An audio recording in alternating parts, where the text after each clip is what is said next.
Assalamualaikum warahmatullahi wabarakatuh. Perkenalkan, nama saya Sulistiawati. Saya sebagai guru di UPT SD Negeri Tumpak Ayot 02, Kecamatan Bakung, Kabupaten Blitar. Sekaligus sebagai mahasiswa PPG dalam jabatan Angkatan 1 tahun 2022 di Universitas Negeri Malang. Di sini saya akan memaparkan tentang tugas saya, yaitu menyusun cerita praktik baik best practice dengan menggunakan metode STAR, situasi, tantangan, aksi, refleksi hasil, dan dampak terkait pengalaman mengatasi permasalahan siswa dalam pembelajaran. Kegiatan ini saya lakukan di UPT SD Negeri Tumpak Oyot 02 yang beralamatkan di Dusun Tulung Sari, RT 1, RW 4, Desa Tumpak Oyot, Kecamatan Bakung. Di UPT SD Negeri Tumpak Oyot 02 terdapat 7 PTK yang terdiri dari 1 kepala sekolah, 5 guru kelas, dan 1 guru olahraga. Di sini jumlah muridnya 54 siswa. Kegiatan ini dilakukan dengan tujuan yang pertama, pada PPL Aksi 1 dapat meningkatkan pemahaman peserta didik terhadap operasi hitung, perkalian, dan pembagian dasar.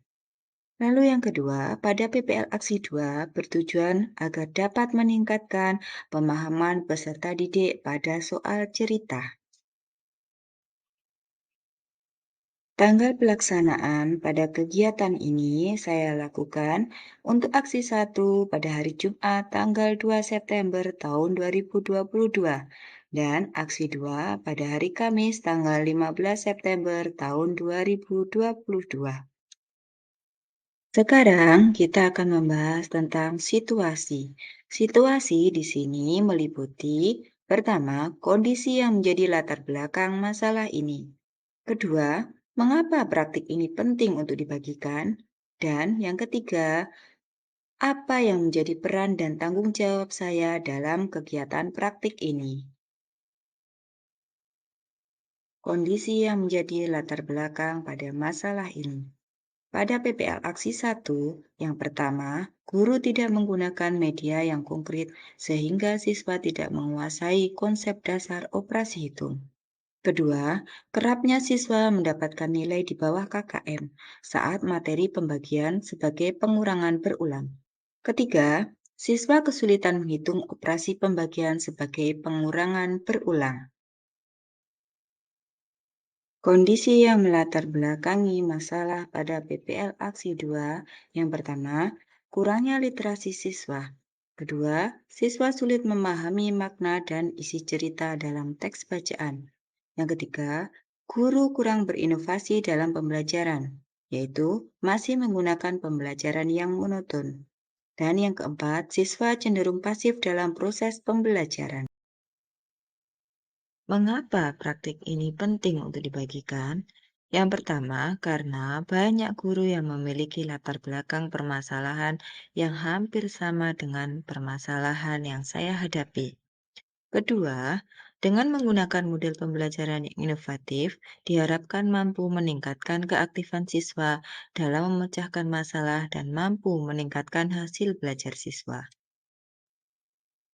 Apa yang menjadi peran dan tanggung jawab saya dalam praktek ini?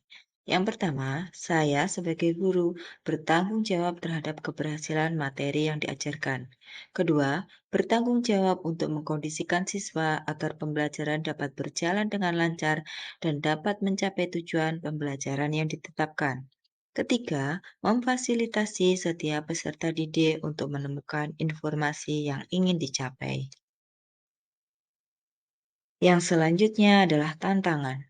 Pada tantangan ini, kita akan membahas dua hal, yaitu tantangan untuk mencapai tujuan dan siapa saja yang terlibat. Tantangan yang saya hadapi pada PPL Aksi 1 adalah yang pertama, pemilihan model pembelajaran. Model Problem Based Learning atau PBL ini tergolong baru bagi saya. Oleh karena itu, dalam menerapkannya, saya masih merasa bingung dengan langkah-langkah pembelajarannya. Kedua, pengkondisian peserta didik. Karena letak sekolah berada pada lingkup pedesaan, belajar dengan diawasi oleh beberapa orang merupakan hal yang baru. Peserta didik cenderung lebih diam, tidak ada keaktifan, membuat saya harus berusaha lebih keras lagi untuk mengkondisikan kelas. Tiga, waktu yang digunakan peserta didik untuk mengerjakan tugas relatif lama, sehingga kegiatan belajar mengajar tidak tepat 70 menit. Untuk tantangan pada PPL aksi kedua yaitu kondisi cuaca yang sering berubah. Pada proses pembelajaran, kegiatan diawasi oleh dosen, guru pamong, dan observer. Kegiatan direkam pada Google Meet. Karena kondisi hujan, maka sinyal di daerah saya menjadi terganggu. Hal itu menyebabkan buyarnya konsentrasi saat mengajar, karena harus mengkondisikan rekaman dan para peserta didik. Yang kedua, waktu yang digunakan peserta didik untuk mengerjakan tugas relatif lama, sehingga kegiatan proses pembelajaran tidak tepat 70 menit. Lalu, siapa saja yang terlibat dalam kegiatan ini? Yang pertama, tentu saja Kepala UPT SD Negeri Tumpah Ayat 02. Beliaulah yang memberikan saya izin sepenuhnya untuk mengikuti kegiatan ini. Kedua, Bapak atau Ibu dosen dan guru pamong yang dengan begitu sabar membimbing agar kegiatan ini dapat berjalan dengan baik. Ketiga, teman sejawat yang selalu mendukung di setiap proses perekaman. Keempat, peserta didik yang mempunyai peranan penuh dalam kegiatan pembelajaran. Pembahasan berikutnya adalah tentang aksi. Yang pertama, langkah-langkah apa yang dilakukan untuk menghadapi tantangan tersebut, atau strategi apa yang digunakan, atau bagaimana prosesnya. Kedua, apa saja sumber daya atau materi yang diperlukan untuk melaksanakan strategi ini. Langkah-langkah apa yang dilakukan untuk menghadapi tantangan tersebut, atau strategi apa yang digunakan, atau bagaimana prosesnya? Yang pertama yang saya lakukan adalah meminta saran kepada kepala sekolah untuk menentukan langkah-langkah yang tepat untuk mengatasi hal tersebut. Kedua, meminta saran dari rekan sejawat untuk dijadikan pertimbangan. Ketiga, menerapkan proses pembelajaran dengan menggunakan model pembelajaran problem-based learning. Empat, saat guru memberikan tugas, harus ada batasan waktu agar proses pembelajaran dapat selesai tepat pada waktunya. Apa saja sumber daya atau materi yang diperlukan untuk melaksanakan strategi ini? Yang pertama, keterampilan guru dalam mengelola kelas, supaya strategi pembelajaran yang dipilih dapat berjalan dengan baik. Yang kedua, kemampuan guru mendesain media pembelajaran agar siswa tertarik. Ketiga, kompetensi guru yang menguasai materi pelajaran sehingga materi yang disampaikan jelas dan mudah diserap oleh siswa. Keempat, kuota internet atau jaringan WiFi yang mendukung. Selanjutnya adalah tentang refleksi, hasil, dan dampak. Yang pertama, dampak yang terjadi setelah pembelajaran dilakukan. Kedua, apakah hasilnya efektif? Ketiga, mengapa? Keempat, tentang respon. Kelima, faktor yang mempengaruhi keberhasilan dan ketidakberhasilan. Lalu yang keenam, apa pembelajaran dari keseluruhan proses tersebut? Dampak yang terjadi setelah pembelajaran dilakukan. Siswa menjadi lebih tertarik untuk memecahkan masalah atau mencari informasi mengenai materi yang akan dipelajari.